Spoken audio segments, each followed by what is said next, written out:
hello hi नमस्ते केमिति अछन्ते समस्त आशा करछि आपण माने निश्चित भाबरे भलो रहिबे खुशी रहिबे मो मध्ये भलो अछि खुशी अछि तो आपण माने जानिथिबे वर्तमान स्टेट स्कॉलरशिप रो आवेदन खूब शीघ्र हेबा पय जाउछि जदि आपण प्लस 2 प्लस 3 किबा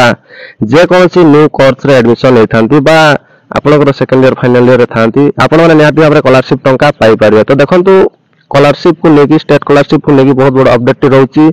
जदि आपण माने स्कॉलरशिप टंका पाइबा पय चाहथबे ताले वीडियो को निश्चित भाबरे आरंभ रु शेष पर्यंत देखो जदि चैनल को प्रथम थर पर विजिट करथिबे ताले निहाती भाबरे चैनल को छोटिया लाइक करिकि संग साथी मान को वीडियो को शेयर कर देबे जा फरे समाने मध्ये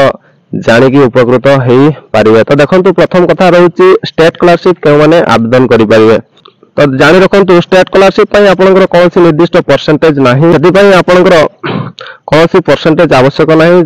आपण चाहिले निहाती भाबरे स्टेट स्कॉलरशिप टंका पाई पारिबे किंतु गोटे कथा आपण माने रखिबे जते भी आपनकर आवेदन हबो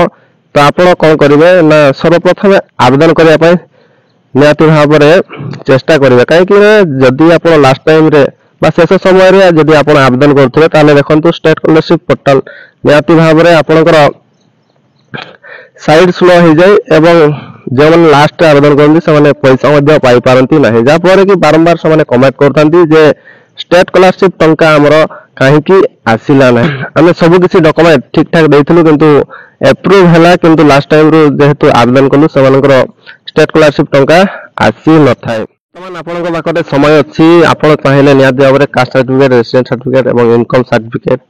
बाहर करि पारिबे जदि आपण फास्ट ईयर पढुथांती ताले आपण निहाती भाबरे नुवा सर्टिफिकेट बाहर करंतु काहे केना देखंतु इनकम सर्टिफिकेट रो वैलिड रहउची आपनकर 1 ईयर जदि आपनक पाखरे पुराना सर्टिफिकेट अछि ताले आपण स्कॉलरशिप आवेदन कला समय रे आपनकर फॉर्म टी रिजेक्ट होबार बहुत चांस रहउची बा आपनकर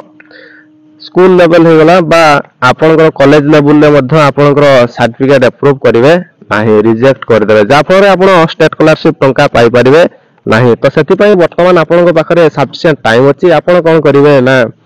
जे कोनसी जनसेवा केंद्र हे गला बा मो सेवा केंद्र बा जे कोनसी ऑनलाइन सेंटर को जाई कि आपनकर कास्ट सर्टिफिकेट रेसिडेंट सर्टिफिकेट बा इनकम सर्टिफिकेट बाहर करी पारिबे जदि आपण चाहिबे निजे निजे मोबाइल ले मध्य से गुडी अप्लाई करि पारिबे सेति पय किंतु आपण को पूर्वरु जे वीडियो टी देइदिली से वीडियो टी आपण आरंभ रु शेष पर्यंत निहाती भाबरे देखिबा आवश्यक जदि आपण वीडियो टी देखुचंती ताहाले निहाती भाबरे निजे निजे मोबाइल ले मध्य आवेदन करी पारिबे आपण कोन करिवे ना सर्वप्रथम ई डिस्ट्रिक्ट रो ऑफिशियल वेबसाइट को विजिट करिवे विजिट कला परे आपनकर स्टेप वाइज कोन करिवे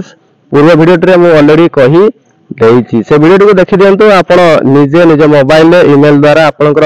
कास्ट सर्टिफिकेट रेसिडेंट सर्टिफिकेट बा इनकम सर्टिफिकेट मध्ये पाई परिबे केउ सेति पय आपनकर डॉक्यूमेंट आवश्यक कोन कोन करिया पय पडिबो 3 ରୁ 4 दिन भितर आपनकर रेसिडेंट एवं इनकम सर्टिफिकेट निहाती भाबरे पाई जिवे ता व्यतीत आपनकर कास्ट सर्टिफिकेट मध्ये आपनकर 7-8 दिन मध्ये आपनकर वेरीफाई होई कि आपण कास्ट सर्टिफिकेट मध्ये पाई परिबे तो स्टेप वाइज मु आपन को गाइड कर दीची पूर्व वीडियो रे तो जदि वीडियो टी देखि नांती ताले निहाती भाबरे वीडियो टी को देखंतु जदि आपनकर आवेदन रे किछि भी प्रॉब्लम रहउची ताले मते टेलीग्राम ग्रुप मते इंस्टाग्राम रे आपण मेसेज मध्ये करि पारिबे